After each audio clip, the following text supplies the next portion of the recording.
저희가 교독한 짧은 본문의 말씀 가지고 예언의 삼중적 기능, 세 가지 기능에 대해 함께 생각하고 은혜 나누겠습니다. 지구를 둘러싸고 있는 기체를 공기라고 하고 그 공기층은 대기라고 부르죠. 제가 자료를 보았더니 지구에 있는 공기의 99%는 지구 표면으로부터 30km 이내에 있다고 이렇게 이야기해요.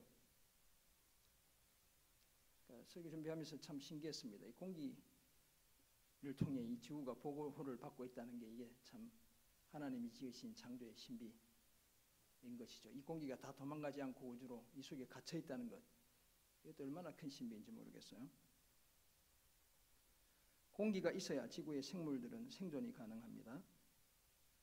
또 우주에서 지구로 들어오는 해로운 물질을 막아주어 지구의 생물을 보호해주죠. 그래서 뭐 이렇게 자네들이 들어오면 막 타고 막 이래가지고 떨어지는 건 조금밖에 안 남게 되기도 하는 겁니다.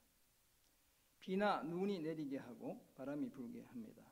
하늘에 새나 비행기가 날 수 있는 것도 다 공기가 있기 때문이죠. 이 공기는 모든 사람에게 거저 주신, 공짜로 주신 하나님의 선물입니다. 뭐 돈 내고 산소통을 사는 사람은 있지만 호흡하는, 근데 지금 우리나라에서 돈 주고 공기 사서 호흡하는 사람, 저는 아직까지는 못 봤습니다.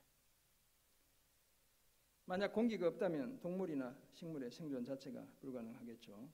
구름이 없습니다. 비가 오지 않죠. 파란 하늘 없습니다. 자외선을 막아줄 수 없고요. 소리를 들을 수 없죠. 음파가 공기를 타고 가는 거잖아요. 냄새 맡지 못합니다. 불 피우지 못합니다.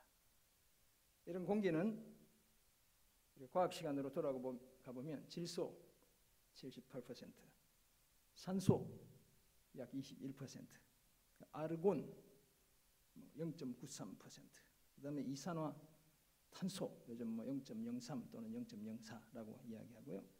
그 밖에 나머지는 뭐 네온, 헬륨, 수소 뭐 등등이 이렇게 있다고 해요. 눈에 안 보이니까 과학자들이 얘기한 대로 믿어야 되겠죠.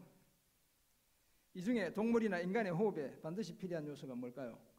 산소입니다. 산소. 우리 인체의 경우 들숨을 통해 폐가 산소를 흡입하고 날숨을 통해 이산화탄소를 배출하는 그 일을 계속 반복하죠. 그 숨이 멈추면 인생이 끝입니다. 그러잖아요.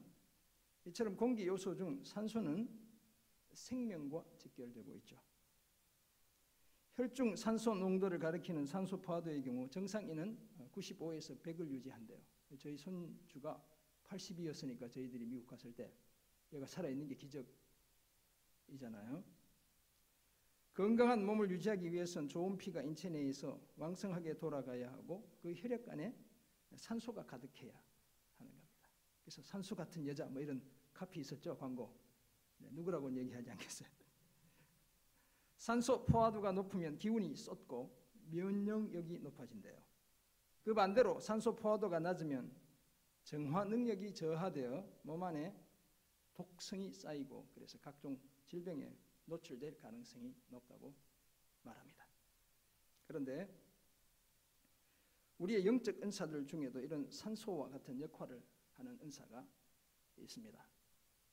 오늘 본문에 따르면 예언의 은사가 바로 그 역할을 하죠. 이 예언은 주로 살리는 역할을 합니다. 그래서 바울은 사랑을 추구하며 신령한 것을 사모하되 특별히 예언을 하라고 당부하고 있죠. 왜냐하면 예언이 가진 유익이 참으로 많기 때문에 그렇습니다. 오늘 본문은 이 예언의 은사가 가진 유익 또는 기능을 세 가지로 말씀하고 있죠. 3절이 바로 그 사실을 말씀하는데요. 이 내용을 우리가 함께 보게 될 겁니다. 덕을 세우고 권면하고 위로한다는 이 세 가지를 한번 생각해 보도록 하겠습니다. 고린도전서 13장에서 더욱 큰 은사요 가장 좋은 길인 사랑의 은사, 이제 12장 끝에서 그렇게 이야기하고 13장 전체는 사랑에 대해 사도 바울이 말했어요. 그리고 14장에서 바울은 예언과 방언에 대해 집중적으로 말하고 있습니다. 그래서 12장, 13장, 14장이 다 성령의 은사와 관련된 그런 내용들로 채워져 있습니다. 왜 14장에서 길게 그런 내용에 대해서 말하는가? 그 이유는 고린도 교회 안에 방언의 은사가 빚어내는 불협화음이 작지 않았기 때문에 그런 것이었죠. 그래서 바울은 사람들이 그 뜻을 전혀 알 수 없는 방언의 은사는 개인적인 경건 생활에 사용하기를 권하고 있죠. 반면에 성도들을 유익하게 하고 교회를 건강하게 세우는 예언의 은사를 더욱 사모하기를 당부하고 있습니다. 여기서 말하는 예언은 미래를 내다보며 운명을 맞추는 그런 것이 아닙니다. 그래서 이렇게 오늘 설교 듣고 내가 이제 누군가의 미래를 점지하는 그런 사람이 될 것 같거나 이런 기대하면 안 돼요. 그게 아니라는 거예요. 우리의 미래는 주님의 손 안에 있습니다. 걱정할 필요가 없고 하나님의 말씀이나 뜻을 공동체와 개인에게 정확하게 선포하고 전달하는 것, 이게 예언인 겁니다. 그렇다면 말씀에 대한 올바른 이해와 지식이 예언의 기초, 시발점이다 이렇게 볼 수 있고요. 그리고 그것을 제대로 선포해야 예언의 은사를 가진 자답게 살아가는 겁니다. 이런 이해를 바탕으로 우리가 오늘 본문에서 발견하는 예언의 첫 번째 기능으로 예언은 덕을 세웁니다. 덕을 세운다는 말, 영어로는 이제 edify 하다는 건데요. 덕스럽게 하다 이렇게. 그것이 또 뭐 할지 모르겠는데 우리 함께 한번 말씀을 따라 생각해 볼게요. 1절에서 바울은 성도들에게 사랑을 추구하며 신령한 것들을 사모하되 특별히 예언을 하려고 당부했죠. 사실 이 바울이 아주 이렇게 권면하는 용어를 계속 반복적으로 지금 3번 다 사용하고 있어요. 사랑을 추구하라는 말은 사랑을 악착같이 따라가라 이런 뜻이고요. 신령한 것, 성령의 은사를 사모하라. 이 사모하라는 말은 우리 영어로 이 질투를 jealousy라고 하는데요. 젤레오, 질투하듯이 사모해라 이런 뜻을 갖고 있어요. 그리고 마지막에 뭘 당부하고 있죠? 특별히 뭘 하라고요? 예언을 하라고 당부했습니다. 그렇다면 제가 그림을 그려보면 사랑이라는 강물 위에 예언이라는 예쁜 돛담배를 띄우라 이런 의미라고 할 수 있겠습니다. 그리고 이렇게 해야 하는 이유를 2절에서 말씀하는데요. 그 당시 고린도 교회 안에는 은사가 넘쳐났죠. 그래서 바울이 이 서신서 중에 특별히 고린도 전서에는 12, 13, 14장 많은 장을 할애해서 이 문제에 대해서 집중적으로 다루고 있는 거예요.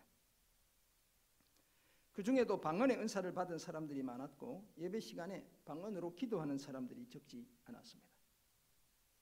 무절제한 방언이 도를 넘게 되자 예배 시에 2사람이나 많아야 3사람이 말하게 하고 그것도 한 사람이 통역할 것을, 통역은 해석하는 것을 가리키는 거거든요.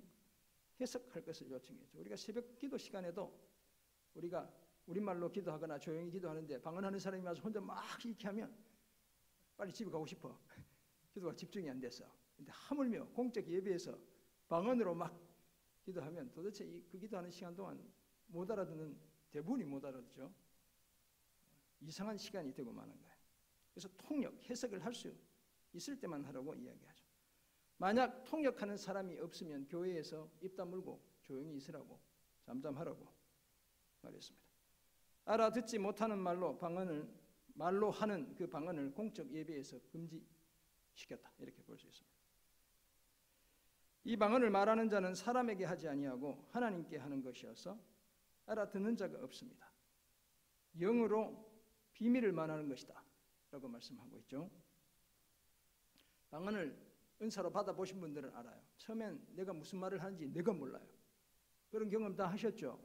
다는 아니시고 방언의 은사를 받아보신 분들은 저도 그랬거든요. 내가 지금 무슨 말을 하고 있는지 몰라요. 근데 말이 자꾸 나와요, 입에서. 그것이 영어로 비밀을 말하고 있다 이렇게 이해할 수 있고요. 반면에 예언하는 자는 사람에게 말하여 덕을 세우며 권면하며 위로하죠. 오늘 핵심적으로 우리가 살펴볼 구절입니다. 방언을 말하는 자는 자기의 덕을 세울 뿐이지만 예언하는 자는 교회의 덕을 세웁니다. 그래서 바울은 성도들에게 다 방언 말하기를 원하지만, 왜냐하면 개인의 신앙에 도움되기 때문에, 하지만 특별히 뭘 하기를 원한다고요? 예언하기를 원한다고 말했죠. 만일 방언을 말하는 자가 통역하여 교회의 덕을 세우지 않으면 예언하는 자만 못하기 때문에 그렇습니다. 헬라어 성경은 좀 더 직설적으로 되어 있어요. 예언하는 자가 방언하는 자보다 더 낫다, 더 크다, 더 위대하다, 이렇게 이야기하고 있어요. 물론 그렇다고 해서 바울이 방언을 무시하거나 외면하는 것은 결코 아니죠. 방언이 가진 한계를 지적했던 것입니다. 방언은 영어로 말하는 비밀스러움 때문에 다른 사람들이 알아듣지 못하는 경우가 태반입니다. 물론 영어로 방언하는 분도 있고요, 중국말로 방언하는 분도 제가 봤어요. 그러면 중국어를 하는 분은 알아들을 수 있잖아요. 근데 나머지 대부분은 제가 못 알아듣는 언어들이었습니다. 따라서 공적 예배에서 이 방언의 사용은 당연히 신중을 기해야 하는 겁니다. 방언으로 축복을 하고 감사의 기도를 드려도 대부분의 성도들이 도무지 아멘으로 화답조차 할 수 없기 때문에 그렇죠. 무슨 말을 하는지 알아야 아멘을 하든지 말든지 할 거 아니에요. 고기를 끄덕이든지 말든지 하게 되는 것이죠. 만약 방언으로 계속 기도한다면 그것은 대표 기도의 의미를 상실하는 것이고, 그 기도는 일종의 시끄러운 소음이 되고 마는 겁니다. 거기에 반해 예언은 공동체에 다양한 유익을 안겨주죠. 그 첫 번째 유익이 덕을 세우는 겁니다. 3절 다시 보면 졸리니까 같이 읽어볼게요. 시작. 그러나 예언하는 자는 사람에게 말하여 덕을 세우며 권면하며 위로하는 것이요. 아멘. 네, 가끔 잠을 깨워드릴 테니까 일단 또 이제 눈 감으시면 돼요. 이처럼 예언은 하나님이 아니라 사람에게 말하기에 덕을 세웁니다. 이 덕을 세우다는 말이 이제 헬라어로 보면 오이코 도메라는 말인데요, 집을 짓다 이런 뜻이에요. 집이 지어지게 하는 것, 이게 덕을 세우는 거예요. 그렇다면 예언이 모퉁이 돌 되시는 그리스도 위에 여러 지체들을 그의 몸된 교회로 세우는 기능을 한다는 거예요. 이게 덕이 되는 기능이에요. 이처럼 예언은 교회를 무너뜨리는 것이 아니라 세우는 기능을 하죠. 분리되게 하는 것이 아니라 하나 되게 합니다. 뽑아내는 것이 아니라 심는 것이고요, 제거하는 것이 아니라 더하는 겁니다. 이게 예언이 하는 기능이에요. 사랑하는 우리 청년 여러분, 성도 여러분, 그러므로 덕스러움은 우리 성도라면 마땅히 갖추어야 할 중요한 신앙의 덕목이죠. 그래서 고린도전서 14장에는 덕을 세우다는 말을 무려 7번 반복하고 있습니다. 여러분 이렇게 따라가 보시면 3절, 4절에 2번, 5절, 12절, 16, 17, 26절 계속 반복하고 있습니다. 이 덕스러움은 우리가 함께 하나님의 거룩한 성전으로 아름답게 세워질 때 갖추어지게 되는 겁니다. 나 혼자만 되는 게 아니에요. 또한 서로 어우러져 주님의 몸된 교회를 건강하게 유지할 때 구비되는 것입니다. 예언의 은사가 바로 그런 그런 역할을 하는 거죠. 따라서 우리는 무엇보다도 말씀을 잘 알아듣고 제대로 선포해 생명을 살리고 교회를 건강하게 세우는 빌딩처럼 만들어가는 그런 예언의 은사를 삼아야 하는 겁니다. 이 덕스러움은 결코 화려한 외모를 자랑하지 않습니다. 우리가 함께 반석이신 예수님 위에 온전히 세워지는 것을 기뻐하지요. 하나님의 자녀들인 우리는 세우는 자들이지 결코 무너뜨리는 자들이 아닙니다. 우리는 뺄셈의 방정식이 아니라 덧셈의 방정식을 추구해야 되는 자들이죠. 그래서 우리는 덕을 세우는 예언의 은사를 더욱 사모해야 합니다.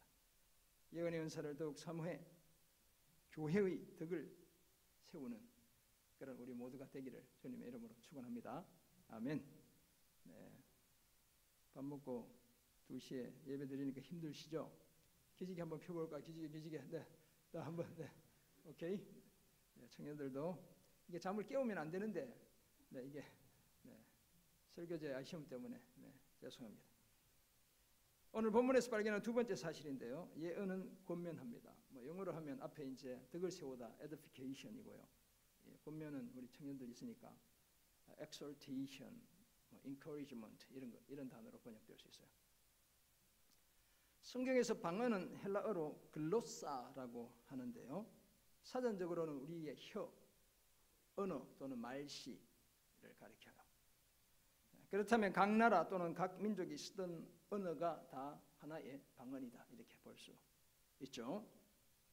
사도행전 2장에 비추어 보면 방언은 이해 가능한 외국어를 말할 수 있는 기적적인 능력으로 정의될 수 있습니다. 오순절에 성령이 임했죠. 장소는 예루살렘이었습니다. 하나님의 성전이 있었기 때문에 순례자들이 각 나라에서 찾아왔죠. 그곳에 모인 갈릴리와 유대 출신의 제자들이 성령의 말하게 하심을 따라 말을 하는데 각 나라의 언어로 말을 하게 되는 거예요. 그런데 고린도전서 14장에서 말하는 방언은 사도행전 2장이 말하는 방언과 그 성격이 다소 다르다고 볼 수 있습니다. 제가 조금 전에 설명드렸지만 사도행전의 경우엔 오순절을 지키기 위해 각국에서 다른 언어를 사용하는 사람들이 모였던 것이죠. 따라서 예수님의 부활과 십자가와 부활에 관한 복음은 그 사람들이 알아듣는 언어로 선포될 필요가 있었죠. 그래서 그들 가운데 방언이 임한 거예요. 각 나라의 언어로 방언이 임했습니다. 하지만 헬라 문화가 꽃피웠던 지역에 있는 고린도 교회는 어쩌면 로마의 식민지 상태에 지금 놓여 있으니까 인종적인 다양성은 있을지 몰라도 언어는 대부분 뭘 사용했을까요? 헬라어, 그릭을 사용했던 거예요. 그러므로 여기서 말하는 방언은 헬라어가 아닌 그 밖에 다른 언어로 기도하는 것을 가리키는 겁니다. 따라서 대부분의 성도들이 이해하지 못하는 말에 해당했죠. 물론 이것도 당연히 성령이 각 개인에게 주시는 은사 중에 하나입니다.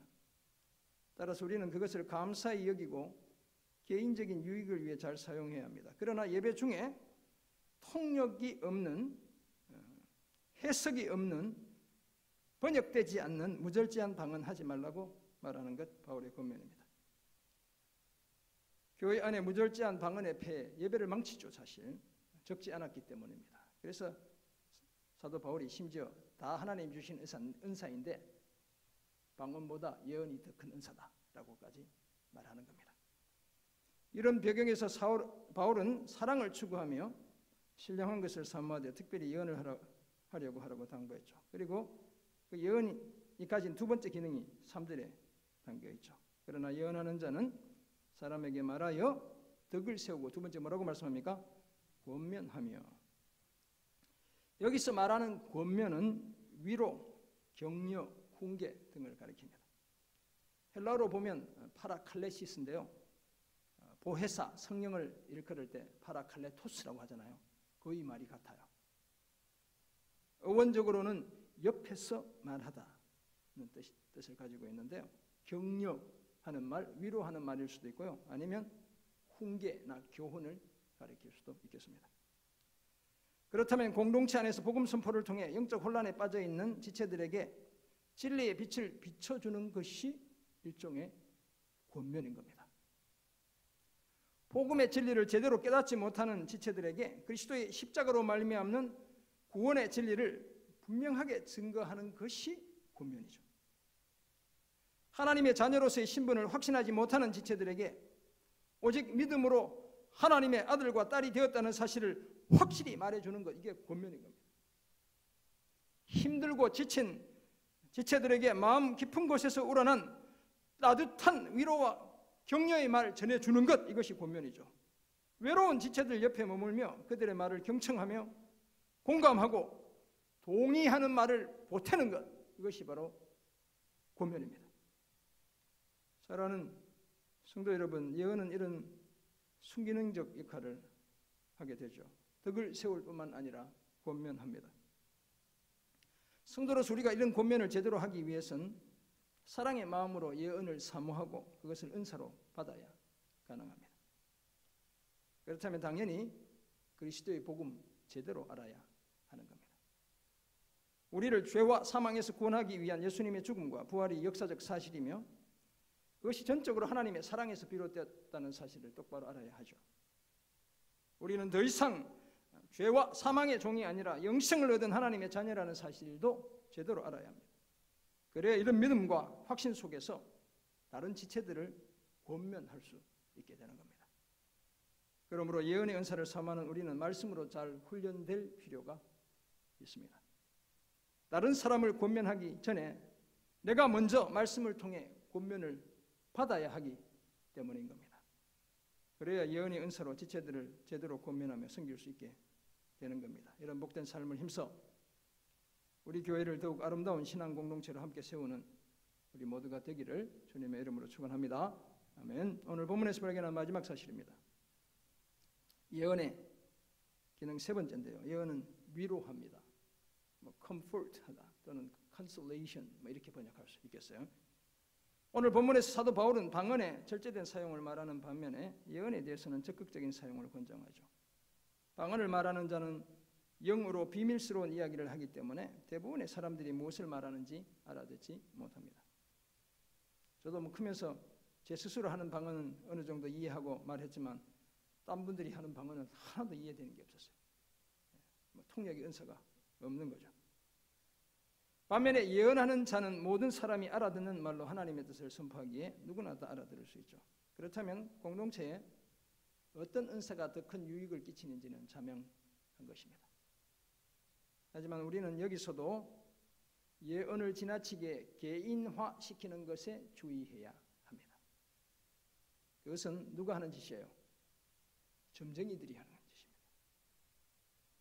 성경의 예언은 무속인들이 개인의 운명이나 사업이나 사건의 승패에 관해 이야기하는 그런 것이 결코 아닙니다. 우리 청년들 중에 또는 성도님들 중에 점집에 가끔씩 재미로 가본 분들 있을 것 같아요. 없기를 바라지만 있을 것 같아요. 그런데 갈 필요가 없습니다. 우리의 예언은 그런 거 아니라는 거예요. 뭔가 좀 좋은 소리 듣고 싶어 가잖아요. 저한테 오시면 말씀으로 더 좋은 말씀 해드릴 테니까. 그런데 갈 필요 없어요. 하나님의 말씀을 통해 교회의 덕을 세우고 권면하며 위로하는 것, 이게 예언인 겁니다. 이 위로가 오늘 본문이 말하는 예언의 세 번째 기능이죠. 3절 다시 보면 그러나 예언하는 자는 사람에게 말하여 덕을 세우며 권면하며 그 다음에 뭐요? 위로하는 것이요. 아멘. 방언은 우리의 영과 하나님의 영이 직통하는 형태의 언어라 말할 수 있죠. 그래서 많은 경우 방언을 하는 사람도 자기가 무엇을 말하는지조차 제대로 알지 못합니다. 방언을 받아보신 분들은 다 알아요.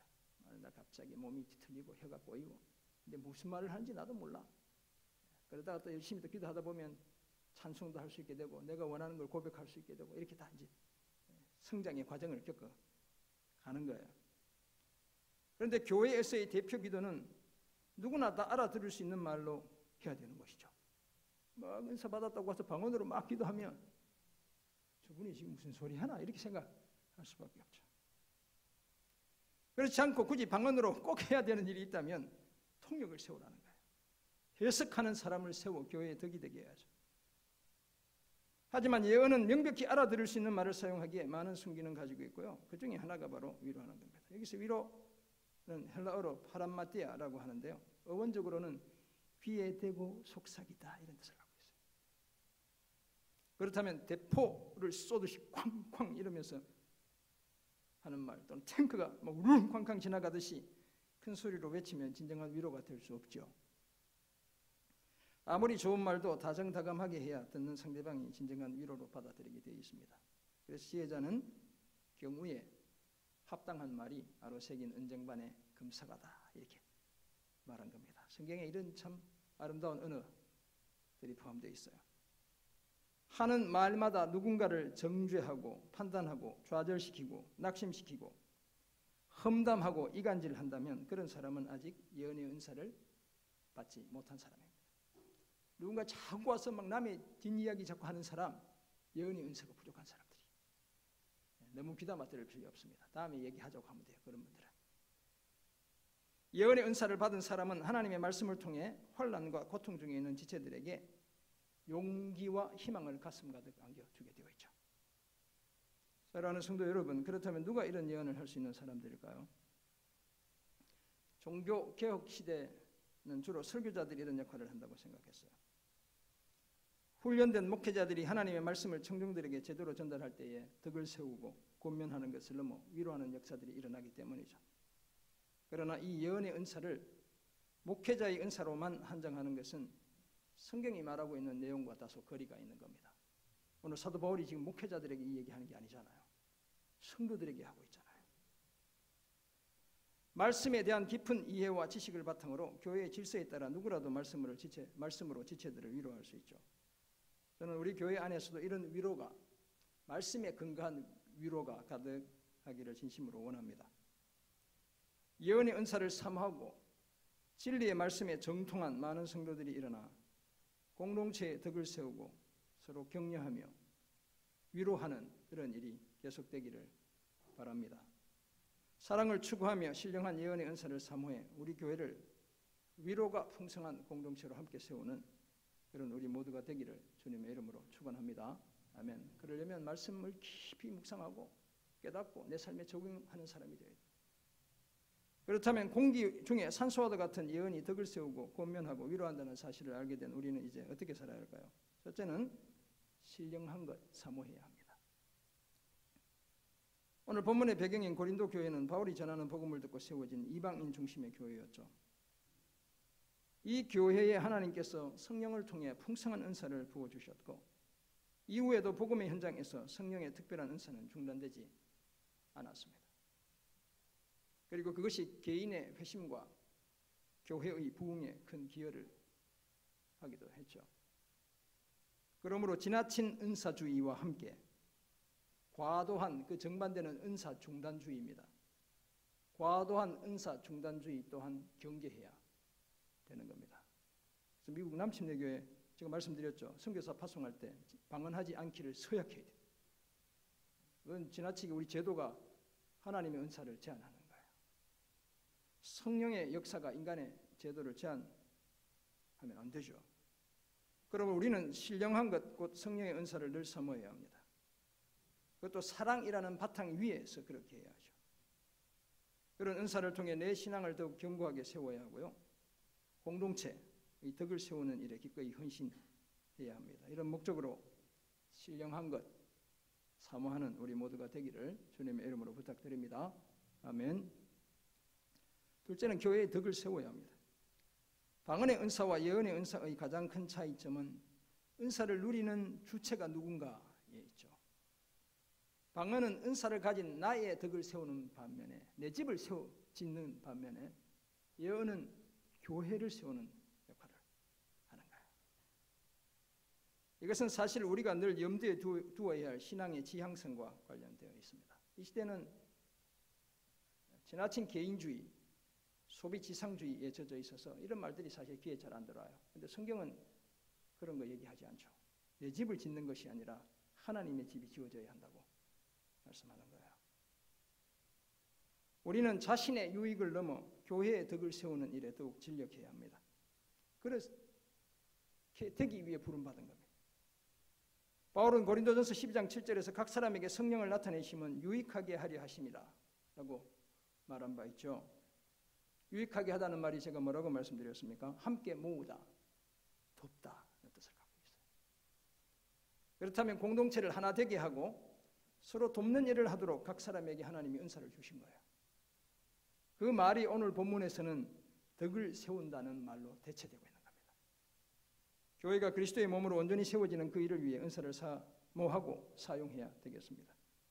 그러므로 우리가 받은 은사로 자신의 덕을 세울 뿐만 아니라 더욱 교회의 덕을 세우는 그런 우리 모두가 되기를 주님의 이름으로 부탁드립니다. 아멘. 사랑하는 청년들 부탁합니다. 부탁을 받았는지 안 받았는지 받았으리라 믿고 진심으로 예언의 은사를 사모한다면 우리는 모두 하나님의 말씀 속으로 깊이 들어가야 합니다. 말씀에 대한 이해와 지식이 넘쳐나고 그 말씀이 우리 삶에 역사할 때 우리는 하나님의 말씀을 맡은 예언의 은사를 가진 사람으로 우뚝 설 수 있습니다. 거기서 비롯된 예언을 통해 교회의 덕을 세우는 겁니다. 그래서 여러분들 정말 날마다 깊이 있게 말씀 묵상하고 말씀의 은혜를 따라 살아가는 삶을 연습해야 돼요. 그때 우리가 명심해야 할 사실은 이 예언이라는 돛담배가 언제나 사랑이라는 호수 위에 떠 있어야 한다는 바로 그 사실이에요. 사랑에서 비롯된 예언이 아니라면 그 예리한 진리의 칼이 우리 가슴에 흉한 자국들을 남기게 되어 있어요. 그래서 사랑이라는 그 바탕 위에 예언의 은사를 사모하는 우리가 되어야 되는 겁니다. 하나님의 가장 확실한 예언은 우리 손에 들려져 있는 성경 66권입니다. 이것보다 더 확실한 예언이 없어요. 그러므로 점쟁이를 찾아가듯 함부로 예언하는 사람, 교회 안에도 막 예언하는 사람도 있죠. 함부로 찾아가는 일 그쳐야 합니다. 우리에게는 성령의 감동으로 기록된 그리고 교회의 권위로 인정한 예언의 말씀이 늘 곁에 있습니다. 사랑을 추구하며 이 말씀에 더욱 붙들려 살아가야 되는 것이죠.